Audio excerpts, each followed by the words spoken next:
So for those of you jumping on the recording, we did C in the last video, so you can go to the very end of the last video to check that out. We're looking at D, and then we're going to move into 7.5. We're going to skip 7.4 for today.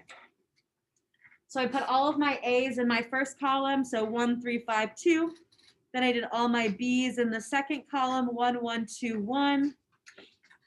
I did all my C's in the next one, -2, 5, 1, -4. And then I put all of my D as in dog, 1, -4, -7, -3 in my last column. Reminder, this is called an augmented matrix when it's a square matrix, and then we have like an extra column. That extra column is always the answers. I think somebody asked me that before the quiz. Yes, that last column is always the answer. Equals, and then 6, 1, 8, 7.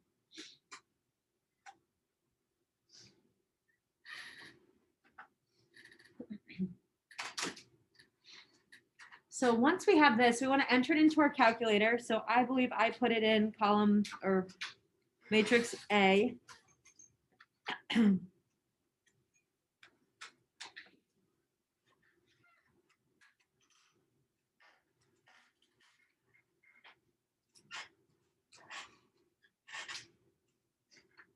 it in for matrix A.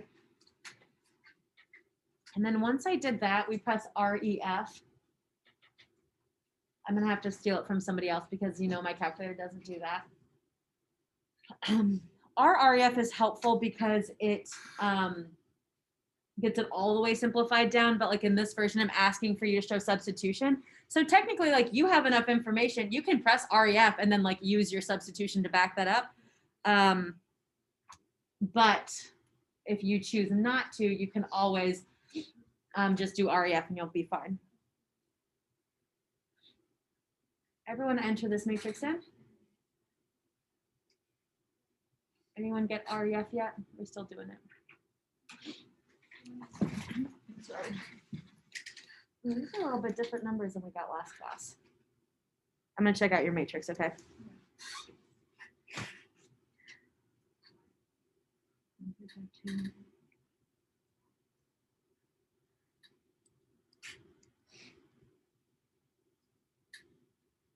Huh.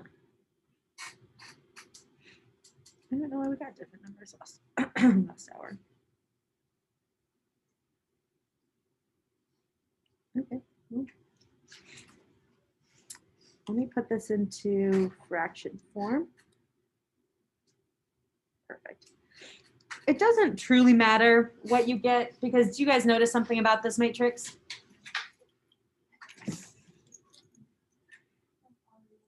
It has all zeros at the bottom. So the whole bottom row is 0, 0, 0, 0. It does not even matter what these other ones are because what does it mean if all the bottom row is zeros?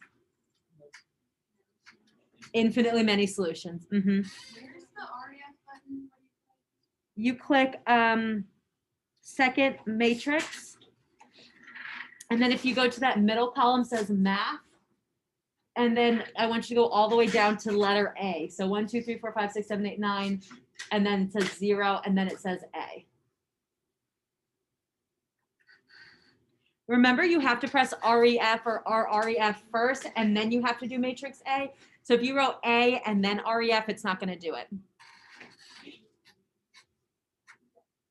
I already had 7.3 homework due, so we've just finished 7.3. If you haven't done that, make sure you get that done. 7.3 with this calculator and this substituting, this is fair game for the quiz on Friday. Anybody have any calculator questions, any concerns? Okay. Wait, how do you get the double R?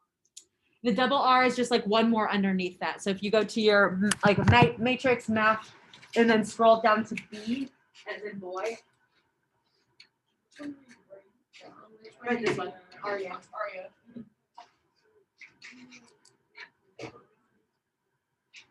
I want you to always do REF because that puts it in like form to be substituted. REF should be just the answers in the last one. So that's a way to check yourself. But like in this show, instead of show substitution, so I want you to just use REF. REF is the answer. Yes. So REF would be like the last column would be the answer. But you see how this is still 0, 0, 0, 0, 0 on the bottom? That's why, I don't know why it's letting you. So this makes sense. Since it's all zeros and positives. But if like on one of the earlier problems, I like to do REF to check what should my answers be, and then I prove that with this. You just have to do REF. I like to check myself though with REF. I'll try and be very clear. I won't be like, guess for it, because I'm going to take out points if you don't show work. So I'll write even like use REF. And then if you don't, then I'll be mad, but I'll tell you exactly what I want. All right, let's jump to the next part. Let's go. We're skipping 7.4 because I don't want to do that today. We're going to go to 7.5. We're going to set up this problem, at least as much as my other class did. Come off the screen, please. Thank you. I'm going to delete it. I'll do it with you. So we're on the first problem of 7.5. So it's got like a big graph and then a bunch of lines and a word problem. Bless you. So this is what we call linear programming. You guys do linear programming before? Does that sound familiar? Okay, perfect.